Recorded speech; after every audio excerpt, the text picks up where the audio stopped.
Oi, oi, voltando aqui. Voltando aqui.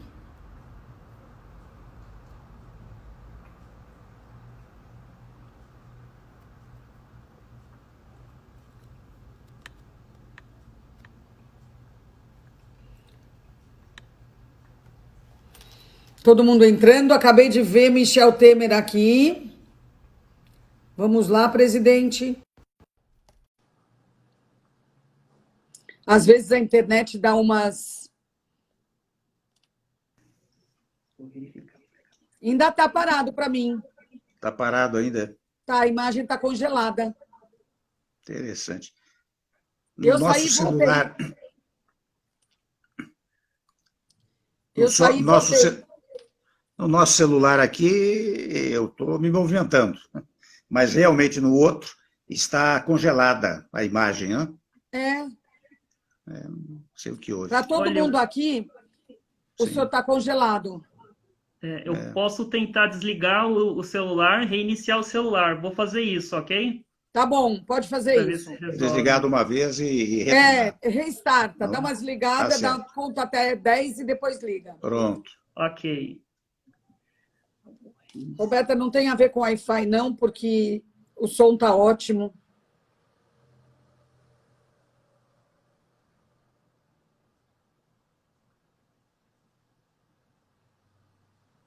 Talvez seja melhor ficar no 4G, o presidente. Morgana, avisa para ele ficar no 4G, talvez.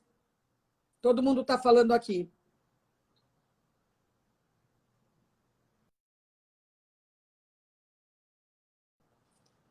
Vamos remover um pouquinho. A minha imagem. Oi, Toninho! Vamos esperar o presidente Temer se acertar lá. Oi, Bob Eugênio. Tá embaçada a imagem aqui? Ou tá boa? O presidente já vai voltar. Ele desligou o celular.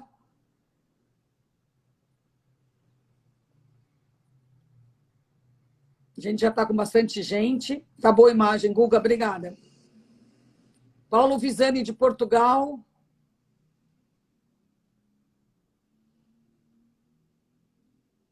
Morgana, a Bia Aidar está falando que talvez tenha que desligar o segundo celular. Eu acho que ele está com 2 celulares. Oi, Paulinho. Oi, Carla. Os 2 celulares muito perto, Morgana, às vezes acontece isso. Avisa lá, Morgana, por favor.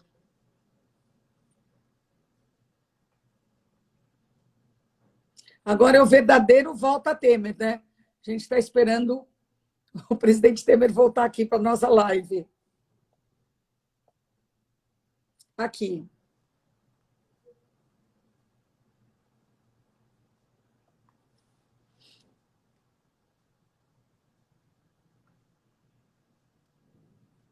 Conectando. Agora, presidente! Deu certo. É que Muito você bom, falou volta bem-vindo. Temer, o celular atendeu. Que bom, bem-vindo, presidente. Prazer, viu? Um prazer ter o senhor aqui. Eu vou desligar os comentários, tá? Pois não. No final a gente liga de novo. Tá Senão fica feito. atrapalhando a gente. Presidente, Tá eu já feito. apresentei o senhor aqui. Quer dizer, Sim, apresentei, né? Como se precisasse. Mas um breve currículo, tá? É sempre bom. claro, Aliás, o seu claro. currículo é muito bacana.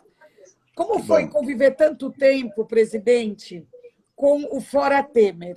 Porque o senhor já tinha bastante problema, né? Não precisava Sim, mais claro. esse. Aquilo pesou muito na ocasião? Como é que o senhor encarou? Olha, você sabe, Joyce, que a primeira tarefa de um presidente da República é não dar muita atenção às críticas. E eu, quando assumi, não é? É claro que eu assumi em função não só da eleição, mas por um dever constitucional. E é natural que quem perdeu o poder ficasse naturalmente rebelado, não é? Portanto, aos locais que eu ia, não é? Não era exatamente povo na rua, não era isso. Era um movimento político. Quando eu ia inaugurar alguma coisa, tinha sempre 30, 40, 50 pessoas, fora Temer e tal. Eu não me incomodava, confesso a você que, na verdade, se eu respondesse, porque quando você começa a responder, você turbina os fatos, né? Você dá o pretexto para a outra parte voltar mais agressiva ainda. Então, é interessante, ao longo do tempo, o que aconteceu foi que isto foi esmaecendo, foi empalidecendo, né? E acabou do fora Temer, você vê que no final do governo até apareceu o Fica Temer, né? Não é? Porque eu não dava atenção àquilo. E, aliás, só para fazer um comentário, uma das últimas entrevistas que eu dei foi para um jornal, e a última pergunta foi: o que o senhor vai sentir falta aqui da presidência? Eu disse: vou sentir falta do fora Temer, porque essa altura eu estarei fora mesmo. Né? Não é? Confesso que não me incomodava. Eu compreendo essas coisas. O político que é verdadeiramente político sabe lidar com essas coisas, né? Claro, Presidente, claro. como foi enfrentar a presidenta Dilma Rousseff logo depois do impeachment? O que foi a primeira coisa que vocês se falaram? Se vocês se falaram, foi quando, onde, como? Não, eu confesso a você que não nos falamos, viu? Nunca mais? Nunca mais. Quando se deu o impedimento, né? E você vê que, normalmente, quando um presidente assume, você tem uma espécie de período de transição. Eu digo isso porque agora, no presidente Bolsonaro, nós até montamos um gabinete de transição. Havia gente nossa e gente dele, 2 meses e meio, 3 meses. Né? Eu cheguei lá sem absolutamente nada, partimos do zero. Aliás, para ser franco, até fisicamente, quando chegamos no Palácio, havia apenas uma mocinha, uma secretária, e nada mais. Até, confesso, acho que os computadores programáticos, os programas foram apagados. Eu digo a você que nós partimos do zero. Eu não tive oportunidade de conversar com ela em nenhum momento depois do impedimento. Né? E se o senhor encontrasse com ela hoje, o que o senhor falaria para ela? Eu cumprimentaria muito, muito educadamente. Né? Não teria muito o que dizer a ela. Aliás, eu tenho dito interessante. Você sabe, Joyce, que todo governo que chega quer destruir o governo anterior. Né? No meu caso, eu até tenho tentado fazer disso um exemplo. Né? Eu sempre digo, interessante, a presidente, a senhora ex-presidente, ela teve problemas, digamos, com o Congresso Nacional, teve as tais pedaladas que ensejaram aquele parecer negativo do Tribunal de Contas, né? Teve povo na rua pedindo a saída dela, né? Mas eu sempre digo, de fora a parte essas questões que levaram ao impedimento, ela é uma pessoa correta, uma pessoa honesta, porque de vez em quando diz, será que tem corrupção, não tem corrupção? Eu, pelo que sei dela, pelo que acompanhei, não é? Talvez um pouco à distância, mas sempre a considerei uma pessoa muito correta, muito honesta, sem nenhum problema de corrupção, essas coisas. Né? E o que levou o senhor a aderir ao impeachment dela? Eu não aderi. Você sabe que eu fui vítima do impeachment. Pelo contrário, eu fui vítima porque acabei assumindo a presidência. Né? Você sabe que quando começou essa história na Câmara dos Deputados, porque primeiro a Câmara considera procedente ou improcedente a acusação.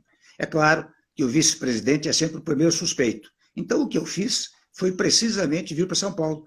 Você sabe que eu fiquei semanas aqui em São Paulo, na minha casa, no escritório, e só retornei para lá, confesso, 4 ou 5 dias antes, porque já se verificava que a Câmara julgaria procedente a acusação e a senhora ex-presidente teria que se afastar até o julgamento do Senado. Então, eu voltei para lá, porque estava chamando muito a atenção o fato de eu não estar lá em Brasília. Então, eu não colaborei para o impedimento. Ao contrário, até, você sabe que, vez ou outra, eu tentei segurar um pouco, não é?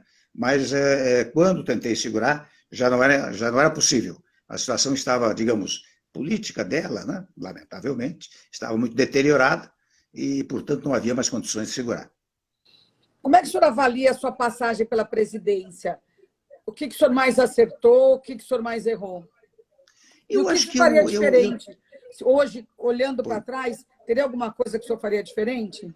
Olha, em primeiro lugar, eu não faria nada diferente do que eu fiz, porque eu confesso a você que nós, um governo de 2 anos e meio, 2 anos e 7 meses, não se tratava de um governo de 4 anos ou 8 anos, né? Nós fizemos as reformas fundamentais para o país. Você veja a questão do teto dos gastos públicos, a questão da modernização trabalhista, a reforma do ensino médio, a moralização das estatais. E é interessante como a economia, viu, Joyce, é uma coisa, ela é completa, ela não... Por exemplo, você não derruba a inflação, como nós derrubamos de 2 dígitos para 3,75, você não derruba os juros de 14,25 para 6,5, como deixei no governo, né, se não houver um conjunto econômico favorável. E foi precisamente esse conjunto, teto de gasto, reforma trabalhista, reforma do ensino médio, moralização das estatais, né, que fez com que a inflação fosse extremamente reduzida e, de igual maneira, os juros caíssem. E, ademais disso, devo registrar um fato interessantíssimo, especialmente nos momentos que se fala, né, que o país, talvez daqui, saindo da pandemia, né, se Deus quiser, nós vamos ter um problema econômico muito grave. Fala-se que vai ter 6, 7% de PIB negativo, Produto Interno Bruto negativo. Eu digo, olha, mas isto não deve nos preocupar, mas não deve nos assustar. Pelo seguinte, em primeiro lugar, é claro que neste momento estão em pauta dois valores, a vida e a economia. Você tem que preservar a vida, porque a vida vai embora e não volta. Foram mais de 44 mil brasileiros a esta altura, né? A economia você recupera. E eu dou exemplo do meu governo. Você sabe quando eu cheguei, em maio de 16, nós estávamos com PIB negativo de menos 3,6. Um ano e 7 meses depois, ou seja, em dezembro de 17, estávamos com PIB positivo de 1,3. Ou seja, eliminamos o negativo de 3,6 e caminhamos para o positivo de 1,3. Por isso que, neste momento, eu aproveito para dar esse exemplo, para dizer, olha aqui, primeiro vamos preservar a vida. É possível, né? Hein? É possível. Claro, foi possível. Fizemos isso. Agora, se você me disser, tem erros no governo? Certamente houve erros, né? Eu tive crises. Você veja, eu tive uma crise também gravíssima, a crise dos caminhoneiros, que durou uns 10 dias, mais ou menos, e vou até contar a você aqui, a todos, num dado momento, eu disse, foi num domingo, eu chamei o gabinete de crise, eu logo centralizei, porque acho que nessas crises nacionais tem que haver uma certa centralização em torno da União. Eu centralizei isso, falava com os governadores permanentemente, com os presidentes dos poderes, né? E fui levando essa crise, até que num domingo eu reuni o gabinete de crise, meio-dia mais ou menos, disse, olha, minha gente, se não houver um acordo até hoje à tarde, amanhã não tem governo, porque amanhã começa a faltar comida em supermercado, remédio em farmácia, e o povo vai para as ruas. E quando o povo vai para as ruas, derruba o governo. Né? Mas você sabe que naquela tarde, acho que Deus nos ajudou, né? Nós tivemos uma reunião com os interlocutores, né? E fizemos um acordo que me permitiu ir à noite à imprensa e dizer, olha, a partir de amanhã acabou a greve dos caminhoneiros. E, de fato, isso, digamos, salvou o governo, né? Um momento complicado. Se você me fala em equívocos, eu digo interessante. Houve um episódio, Grace, que foi, desculpe, Joyce, que foi o episódio da Renca. Era uma coisa do meio ambiente. Nós decretamos uma área que havia mineração clandestina. Para você ter ideia, tinha mais de 40 áreas de pouso clandestino para aviões, e nós tentamos regularizar aquilo por meio de um decreto. Mas aquilo soou como uma agressão ao meio ambiente. E houve um protesto enorme, até de figuras internacionais. Eu poderia ter tentado explicar, etc., mas era tão complicada a explicação que o que eu fiz? Eu revoguei o decreto. Então, eu disse, bom, fiz mal isso daí, não devia ter feito. E, deu ruim. Deu ruim. Aliás, eu digo sempre, viu, porque é um equívoco da imagem, digamos assim, de quem recua no governo. Né? Você sabe que o recuo é uma coisa das democracias. Sim. Eu invocava sempre a palavra do presidente Juscelino Kubitschek, que dizia assim, eu não tenho compromisso com o erro. Se eu erro, eu modifico. Agora, as pessoas muitas vezes dizem, o Temer recuou, etc. Pois isso é da democracia. Não recua o ditador. O ditador não recua, não é? Presidente, como que o senhor vê a harmonia dos três poderes hoje em dia no Brasil? Quem o senhor acha que seria a principal liderança para tentar criar um diálogo entre os três poderes? Olha, essas coisas ainda no regime presidencialista, viu, Joyce? Normalmente, quem tem mais capacidade, mais competência para isso, é o presidente da República. Você sabe que no meu governo eu trouxe o Congresso para governar comigo, não é? Eu não havia reunião de lideranças ou presidentes de partidos, deputados, senadores, que eu não tivesse o presidente da Câmara, o presidente do Senado, sentados ao meu lado. Então, esta é uma provocação, penso eu, que deva ser levado pelo presidente da República, não é? Eu fiz isso no meu governo. E eu tenho proposto, ao longo desse período todo, em entrevistas que tenho dado, que haja uma certa unidade nacional em torno do combate à pandemia. Porque este Sim, vírus, que é o maior problema, Joyce, né? esse vírus não escolhe partido, não escolhe classe social, não escolhe nada, pega todo mundo. Então, qual é a ideia? A ideia é que, neste momento, você tem que ter unidade. Né? Esta unidade deve ser promovida pelo presidente da República, chamando os presidentes dos poderes, chamando os governadores, não é? E até, eu me atrevo a dizer, chamando os partidos de oposição, porque esta é uma briga que não é eleitoral, programática, ideológica, é uma briga pela vida. Todos têm interesse em combater o vírus, né? Então, eu acho que o ideal seria isso. Até registro um fato curioso que aconteceu há semanas atrás. Você se recorda que, numa quinta-feira, o presidente acabou fazendo virtualmente uma reunião com os governadores, não é? E, de igual maneira, com o presidente do Senado, o presidente da Câmara. Você sabe, e todos se trataram muito cordialmente, portanto, afastando aquela ideia da disputa, do mal-estar, etc. Foi uma trégua. Foi uma trégua. O que aconteceu naquela tarde e naquela noite? E você sabe, eu falo com muita gente, naturalmente, claro. Eu senti uma distensão naquela tarde e naquela noite. Isso foi numa quinta-feira. Mas na sexta saiu o tal vídeo e a sexta eliminou a quinta-feira, que daí tumultuou tudo outra vez. Mas a pergunta é a seguinte, será que isso é recuperável? Aquele clima de razoável harmonia para combater a pandemia? Eu acho que é, porque na administração e na política é assim. Num dado momento, você retoma as coisas e as articula novamente. E você tem razão, a harmonia é fundamental, até por uma razão, viu, Joyce, de natureza jurídico-constitucional. A Constituição diz assim, os poderes são independentes, mas harmônicos entre si. Essa é uma determinação para todas as autoridades constituídas. Quem é que deu essa autorização? Foi o povo. O povo é o titular do poder. Ora bem, do instante que há uma desarmonia, o que há é uma inconstitucionalidade, porque é uma agressão à Constituição, portanto, uma agressão à vontade popular que criou o Estado brasileiro. O senhor acha que o fato, eu estava ouvindo o senhor falar, o senhor acha que o fato de você ser um professor universitário, ser formado na São Francisco, dar aula na PUC, tudo, te dá uma outra visão do poder, das articulações, porque advogados precisam ter uma manha, né? Eu acho, Joyce, que ajudou muito, porque eu fiz toda a minha carreira universitária, né? Eu dei aulas por mais de 30, 35 anos, né? Na PUC. Eu tenho uma amiga que foi sua aluna e falou que o senhor é um ótimo professor, foi sua aluna na PUC. Coisa boa. Elogiou coisa muito. Boa. Agora, você sabe que eu encontrei, como eu comecei a dar aulas muito cedo, uma ocasião, falando agora, no ano passado, em Salamanca, na Espanha, né? Uma advogada me procurou, ela com uns 45 anos, mais ou menos, 50 anos, mas me disse, minha mãe foi sua aluna. Eu disse, olha, mas eu comecei a dar aulas com 27 anos. Não é? Mas então eu conto isso para ilustrar aqui a nossa conversa. Mas o que eu quero significar é o seguinte, o fato de ter uma formação jurídico-constitucional, eu acho que ajudou muito, porque meu primeiro mandato, você sabe, foi na Constituinte. E eu trabalhei muito lá para restabelecer a democracia, restabelecer critérios institucionais muito sólidos, né? Isso me ajudou muito. Não foi sem razão que eu fui 3 vezes presidente da Câmara dos Deputados, né? Porque eu sabia manejar bem aquelas coisas, não só sob o foco político, mas sob o foco institucional. Quer dizer, eu levava muito em conta as razões da Constituição, né? E veja, faço aqui um corte, viu, Joyce? Todo mundo hoje fala em segurança jurídica, né? Segurança jurídica é uma coisa tão singela. Basta cumprir a Constituição e a legislação infraconstitucional e você tem segurança jurídica. Né? E isto voltando à sua pergunta, eu acho que isso me ajudou muito. De fora a parte, uma natural temperança, moderação que acompanha os meus passos, mas o fato é que eu me amparo muito no texto da Constituição Federal. Né?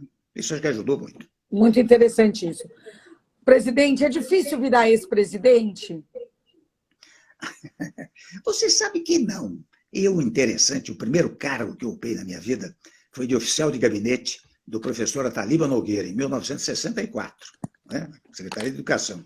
E eu substituí, Joyce, um amigo meu que deixou o cargo que eu vim a ocupar, e ele me disse, o Temer, você não sabe como é difícil perder o poder.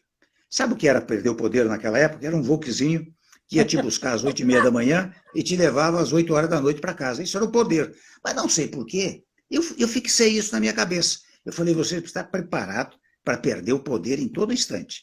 Então, quando você perde a presidência, eu passei pela presidência, né? Fiz o que poderia fazer, já tinha ocupado outros tantos cargos, né? Então, eu não senti falta, não. Eu continuo. Você tem que viver muito com você mesmo, né? Aliás, sendo presidente, você tem que ter uma vida interior muito sólida, senão você não aguenta, porque as pressões são muito poderosas, né? A sua relação, por exemplo, com a sua esposa, Marcela, ela melhorou depois que vocês saíram do Jaburu? Como foi? Bom, sabe que ela foi para lá quando me tornei presidente, né? E ficou lá comigo o tempo todo, me deu muito apoio, fez um serviço social lá, nós convivemos muito lá e convivemos muito aqui. Evidentemente que melhora, porque você sabe que na presidência você é obrigado a trabalhar, e trabalhar significa ter encontros de natureza administrativa ou política, né? Das 7h30 da manhã à meia-noite. Então, é claro que a convivência aqui, quando eu vim para cá, ficou muito melhor, né? Muito mais sólida. Né? Emendando nessa questão, como foi apresentar a Marcela para suas filhas quando você conheceu ela, começou a namorar? Elas aceitaram de boa ou foi difícil? Porque a Marcela é mais moça, bem mais moça, ela é do lar, né? Que nem o senhor falou, que ela não tinha uma profissão. Sua filha, Luciana, é super conhecida, reconhecida como profissional. A sua outra filha, não sei o que ela faz exatamente, mas eu sei que a Luciana é muito reconhecida pelo trabalho dela. Como foi, então, esse encontro de personagens tão diferentes e numa situação também delicada? As outras duas até são psicólogas, viu, Joyce? E trabalham das 8 da manhã até 9 da noite. Você tem 3 filhas? 3 filhas, todas muito bem sucedidas, inclusive, como você disse, a Luciana, né, que tem até um nome... mais conhecida, né? Mais conhecida, deu muita projeção. Mas você sabe que elas são muito minhas amigas, as minhas filhas, desde o primeiro momento. E logo admitiram, sem problema nenhum, são muito amigas da Marcela. Interessante, né? Que sorte, né? Porque não é sempre que é assim, né? Não, mas eu tenho, elas convivem com a Marcela com muita tranquilidade. As minhas netas, né, são netos, são mais jovens que o Michelzinho, e se dão muito bem com ele, né? Ele é tio delas, né, deles, né? Mas brincam juntos, etc. É uma relação, graças a Deus, muito cordial, muito tranquila. Falando em Michelzinho, ele virou youtuber, né? Ele é youtuber. E ele fez um vídeo com o senhor que fez o maior sucesso, né? Ele está fazendo o senhor entrar na era digital, o senhor está conseguindo mexer mais com isso? Ele está conseguindo levar o senhor para esse universo? Toda vez que eu tenho dificuldades, porque eu faço muitos encontros hoje digitais, né? Sim, e eu chamo o Michelzinho, vem cá, me ajuda aqui, ele vai lá e mexe. Que idade ele está, presidente? 11 anos. Cadê ele? Chama ele aí para a gente ver. Não, mas é que ele não está aqui. Eu hoje, confesso a você, tive que vir ao escritório. Tá. Então, eu estou aqui no escritório hoje. Tá né? bom. Mas esse episódio que você contou foi na noite de Natal. Ele me disse, olha aqui, eu recebo muitas perguntas para você, tenho mais de 80 perguntas.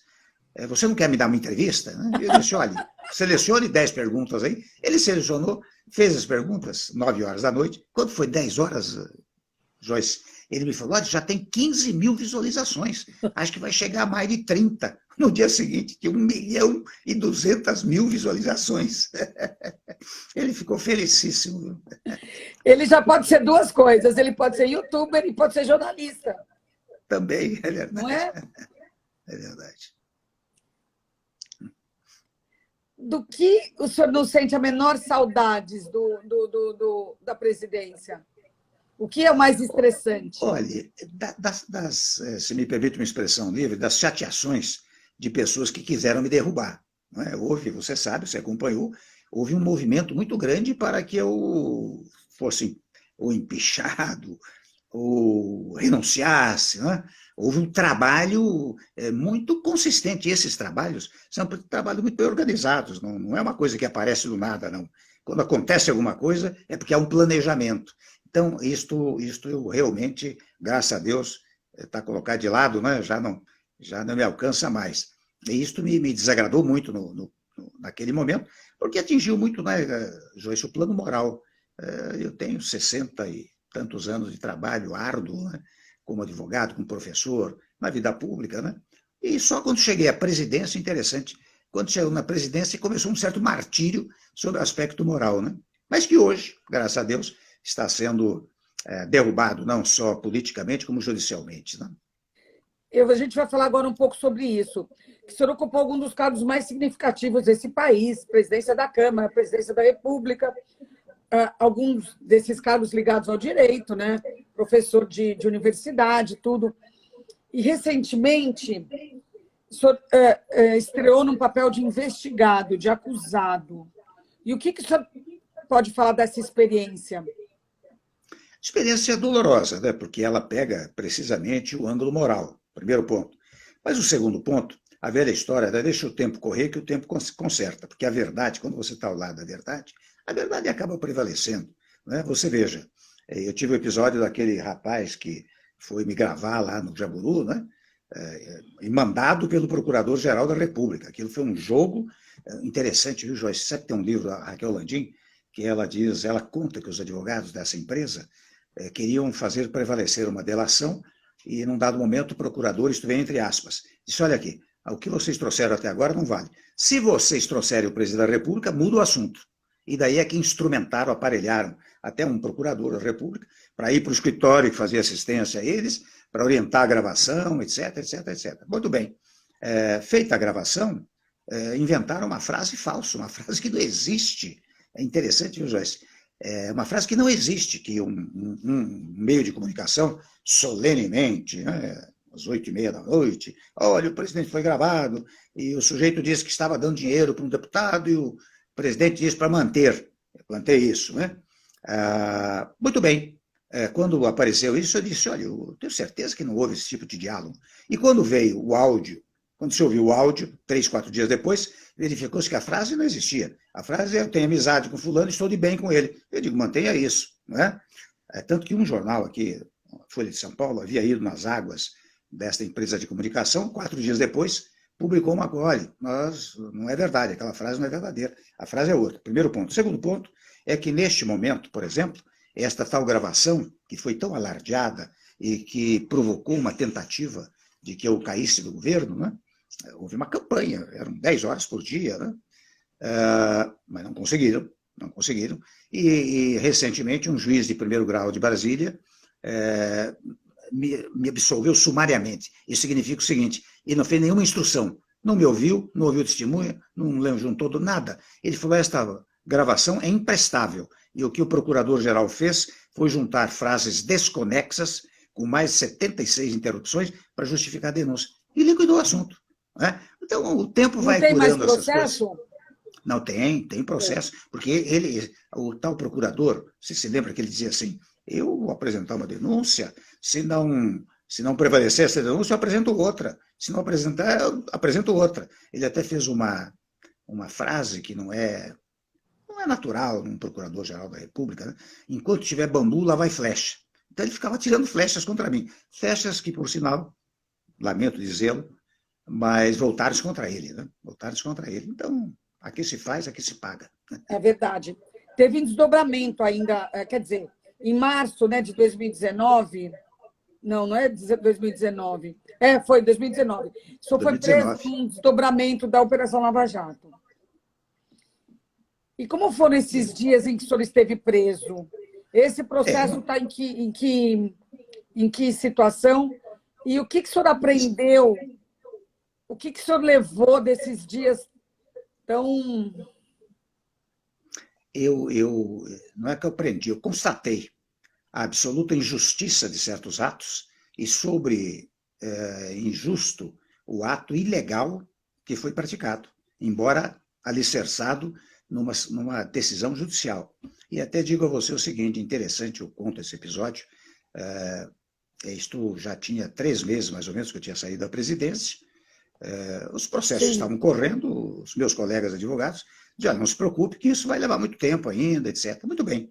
Um dia eu saio de casa, sabe, Joyce, vejo toda a imprensa lá na frente. Eu disse, interessante, eles me abandonaram no dia 2 de janeiro, porque eu já não era mais presidente. Eu, ao invés de parar e perguntar o que está vendo, né? O carro seguiu e 3, 4 quadras depois vem um pelotão, né? Com metralhadora, lança-chamas, lança-míssil, lança-chamas, né? para prender um cidadão que não podia causar nenhum perigo. E veja, sendo eu da área jurídica, vamos dizer que tivesse saído um mandado de detenção. Se alguém viesse à minha casa, ou disse, olha, o senhor nos acompanhe, temos um mandado aqui, é claro que eu ia acompanhar, ia ficar surpreendido, mas iria acompanhar. Mas não, o que valia era o espetáculo. Não valia o fato, valia o espetáculo. Fizeram um espetáculo maravilhoso. Aquilo deu um noticiário estupendo, muito bem. Eu fui ao Rio, e já no Rio, o delegado que me acompanhou me disse, doutor Temer, isso daqui, eu vi essa decisão aqui, o senhor não vai ficar mais do que um dia, 2 dias, porque não é possível essa decisão.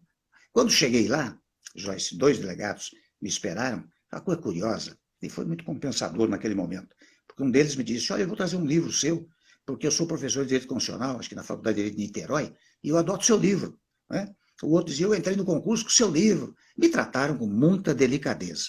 E, sequencialmente, o meu advogado entrou naturalmente com habeas corpus numa sexta-feira, mas o desembargador do Tribunal Regional Federal disse, olha, eu não posso despachar porque tem 10 habeas corpus aqui, eu vou esperar para quarta-feira quando tiver sessão. Mas você sabe que na segunda-feira, de manhã, meu advogado foi para lá e disse, olha, o juiz leu, aliás, o desembargador leu a matéria no final de semana, ficou revoltado. Tanto que ele não vai esperar quarta-feira, já deu a liminar. Não é? Você veja como são as coisas. E depois vou dizer a você, quando eu saí de lá, até fui procurado por um chefe de um setor de comunicação, e me disse, olha, Temer, veja quanto tempo a injustiça praticada foi brutal. Até porque interessante, logo no sábado, viu, Joyce, editorialistas, colunistas, cartas ao leitor, todos revoltados com aquele episódio. Né? Bom, o que é que eu fiz? Eu falei, eu quero falar. Ele me deu 1h10 de entrevista. E eu disse, interessante, veja. Aliás, é uma coisa curiosa. Logo na sexta-feira, os senhores procuradores, que nunca assinam individualmente, uma coisa curiosa, eles sempre assinam em magotes. São 12, 14 que assinam uma representação. Eles fizeram questão de reunir-se e dizer coisas, barbaridades. Por exemplo, a primeira delas é que eu havia ligado para o ministro Moreira Franco a 1h24 da manhã, do dia que nós fomos detidos. Então ele disse, como o Temer, como o presidente ligava para os ministros até 10h30, 11 horas da noite, se ele ligou 1h24 é porque é um gesto criminoso, primeiro ponto. Segundo ponto, ele tem nacionalidade libanesa e, portanto, ele podia fugir para o Líbano. Né? Terceiro ponto, ele mandou depositar 20 milhões de reais numa conta. Até um colunista amigo seu me ligou e disse, olha, Temer, eu mandei ver na internet, precisava de 4 malas de 25 quilos. Imagine, uma barbaridade. Depois eles foram investigar e tiveram que abaixar a orelha, porque disseram, nós verificamos que foi uma empresa lá para mudar a conta de um banco para o outro. Ninguém chegou de mala lá, primeiro ponto. Segundo ponto, a tal história do horário era o horário mundial, o horário Greenwich, que é 3 horas a mais. Não no Brasil. Então eu tinha mandado uma mensagem para o Moreira às 10h24, para falar com ele, mas nem sabia disso. E quarto, eu disse, não tenho nacionalidade libanesa. E além do que, se tivesse, os senhores procuradores são versados, ou devem ser versados, sabem que o Brasil e o Líbano têm tratado de extradição. Não é? Então eu vou pedir a gentileza aos senhores, não vou pedir dignidade pessoal, não vou exigir isso. Vou pedir dignidade funcional pelo apreço que eu tenho pelo Ministério Público. Os senhores voltem agora à imprensa e façam o mesmo que fizeram no dia. Digam que erraram nesse ponto. Sabe o que aconteceu? Silêncio Nada. sepulcral. Silêncio sepulcral, nada. Então eu disse, por isso que eu digo a você, eu me assustei com a injustiça, primeiro, e, em segundo lugar, com a ilegalidade. E vou acrescentar a você, tempos depois, eu fui convidado para falar em Oxford, um dos poucos brasileiros convidados para falar em Oxford, sobre a minha vida acadêmica e do governo. Requeri meu passaporte, que estava preso, né? Requeri meu passaporte, o juiz de primeiro grau negou, meu advogado foi buscar no tribunal. Aí eu fui a Oxford, etc., faria. Sequencialmente, fui convidado para falar em Salamanca e Madrid. Novamente, requereu o passaporte, novamente negado, fui buscar no tribunal, fui falar, e falar bem do Brasil, naturalmente, do nosso governo, da minha vida política, da minha vida acadêmica. Né? Então, veja como as coisas se processam. Né?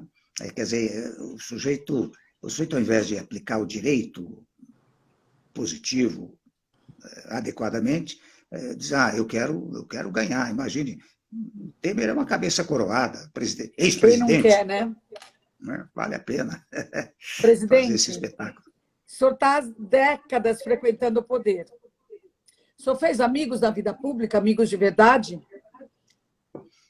Olha, você sabe que os amigos verdadeiros são aqueles que eu fiz na faculdade de Direito, na universidade, não é? Mesmo na advocacia, não é? Na vida pública, você tem companheiros, não é? Mas é difícil fazer uma amizade mais íntima, não é fácil. Tive gente que eu prezo, que me respeita, tudo isso, e que eu respeito também, mas eu não digo que são amigos, né, nesse tom de intimidade. Isso eu confesso que não foi possível fazer. A gente está hoje num momento de enfrentamentos, de crises, crise sanitária, que nem a gente falou, crise de saúde, a mais grave delas, né? Crise econômica, crise institucional. O senhor, como ex-presidente da República, que conselho o senhor daria hoje para o presidente Jair Bolsonaro? Olha, eu confesso até que há uns 45 dias, talvez um pouco mais, eu tomei a liberdade de ligar para o presidente, sabe? Porque ele, de alguma maneira, tem sido correto com o meu governo, porque ele sempre diz, se não fosse o presidente Temer ter feito a reforma trabalhista, se não fosse ele enfrentar a questão da Previdência, se não fosse ele ter feito teto dos gastos públicos. Então eu falei, olha, eu vou ligar. E liguei para ele, Joyce, um sábado à tarde. Disse, presidente, o senhor permite que eu lhe dê um palpite? Eu não vou dar conselho, porque o senhor é o presidente, não precisa de conselho. Mas um palpite, pode ser? Claro, etc, etc.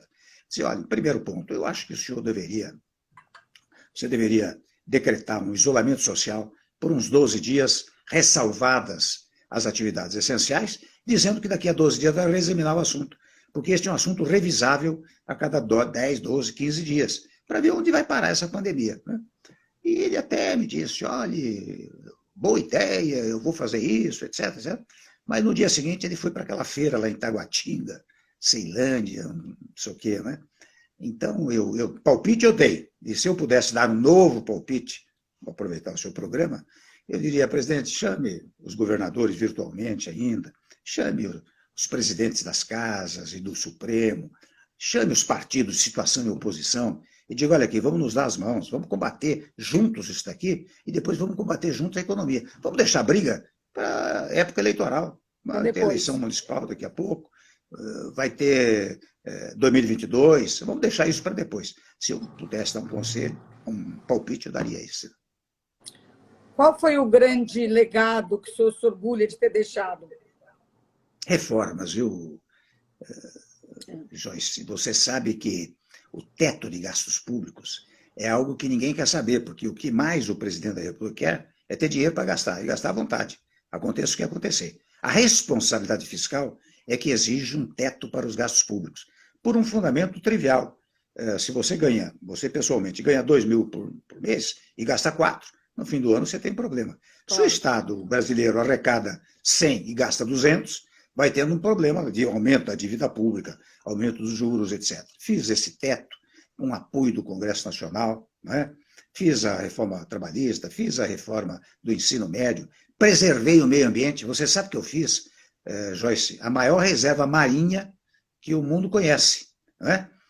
Nós, nas Ilhas Trindade de São Paulo, nós fizemos uma reserva marinha, eu disse isso em Davos, quando fiz lá o discurso, e também na ONU, nós fizemos uma área equivalente à soma do Estado da Alemanha e da França juntos. Ampliamos 4 vezes a Chapada dos Veadeiros, enfim, foram coisas que nós fizemos. Então já foi lá?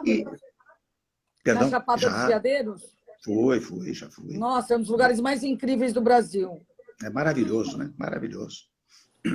E outra coisa, fizemos cair a inflação, fizemos cair os juros, quer dizer, tudo isso fruto dessas reformas que eu estou mencionando. E sobre mais, eu de alguma maneira tinha uma certa pacificação do meu governo, porque não havia movimento de rua, havia, assim, como eu disse a você, movimento oposicionista, que era um movimento político. E, de outro lado, os movimentos lá do procurador-geral, que tentava me derrubar com auxílio de outras pessoas, né?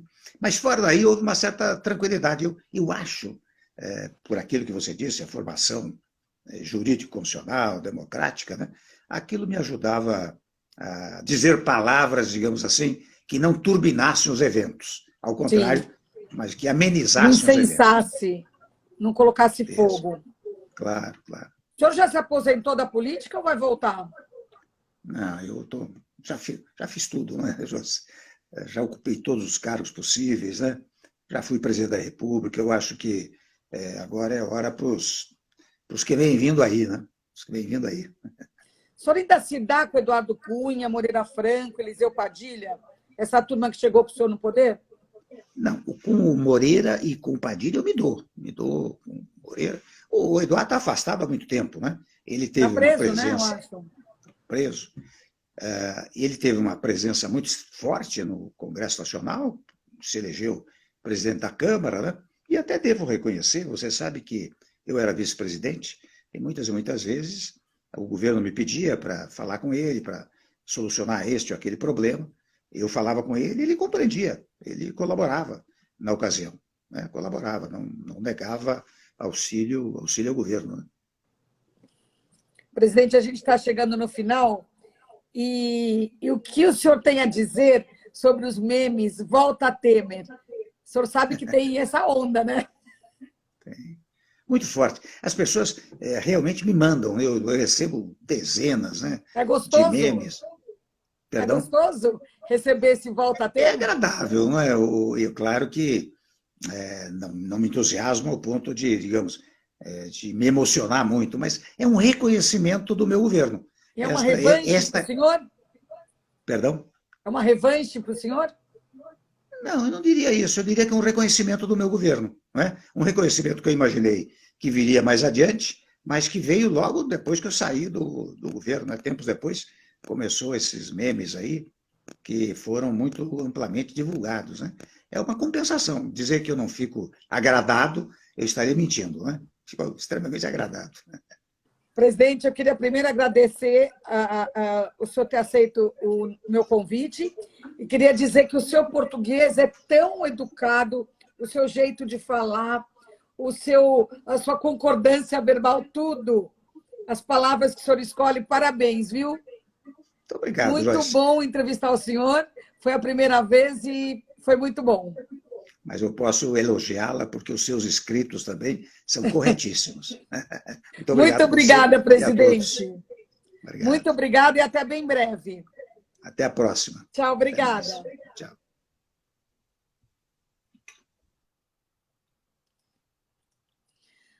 Oi, estou aqui novamente. Roberta Bozinha gostou, um monte de gente aqui gostou.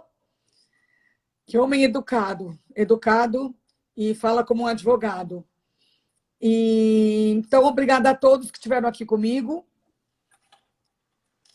Foi bom mais uma entrevista com esse presidente e vamos continuar. E agradeço a presença de todos vocês. Até a próxima. E quem quiser, hoje à noite, às 21h, vai ter uma live diferente com Mu Carvalho, um tecladista do grupo Acordo do Som.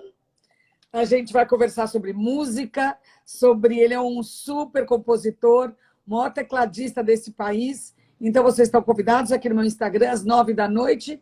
Pode pegar uma tacinha de vinho, pode relaxar, porque hoje o dia foi animado, hein?